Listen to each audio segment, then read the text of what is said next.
I saw a video today of a Caucasian lady who made a video on anti-black racism in China that is growing recently because of this coronavirus. And I also saw a video of so many Africans that were evicted from their apartment, from their hotels. Their passport and their documents were confiscated. Some of them were even deported. Then I said, this is an interesting time because I wanted to share a statistics with you.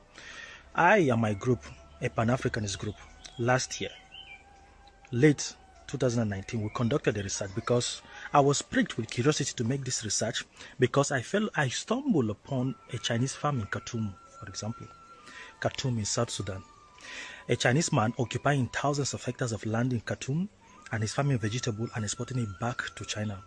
As I'm talking to you, Google, just type it now, the Chinese farm in Khartoum. You'll see it.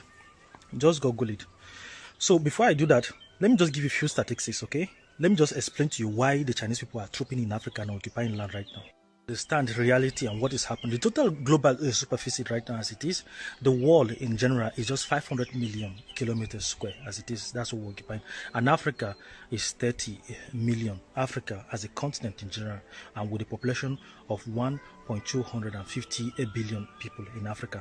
Then the US, for example, is 9 million square kilometers. Canada too is 9 million. China is 9 million. India with almost 353 billion people have at least superficie of 3 million square kilometers.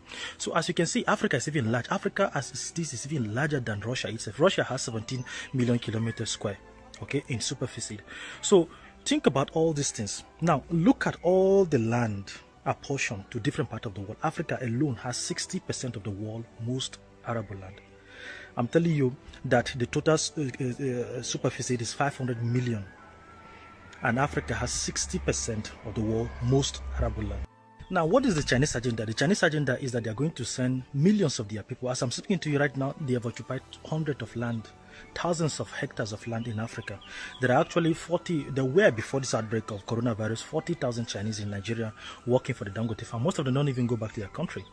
In South Africa, for example, there are 30,000 permanent resident Chinese that are there, permanently resident there.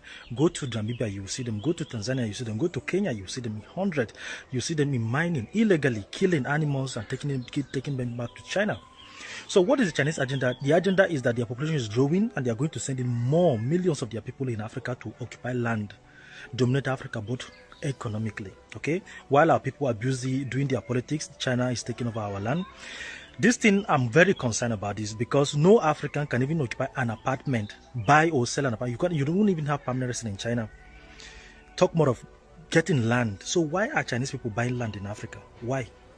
We spoke with the entire Pan-African research team, and we're going to publish the list of all the hectares, thousands of hectares of land that Chinese people are occupying all over Africa.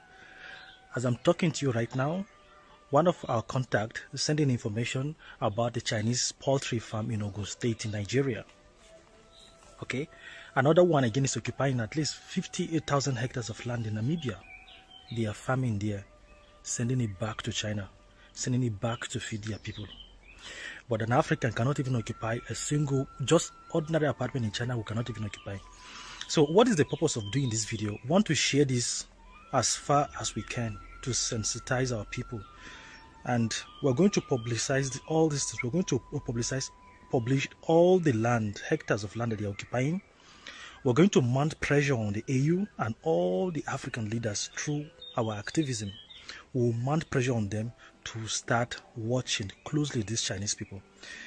They are not bringing anything. They are only profiting from Africa, and then they abuse our people. You can see some of them open restaurants. They abuse our people. You can see how they are abusing us in their own land.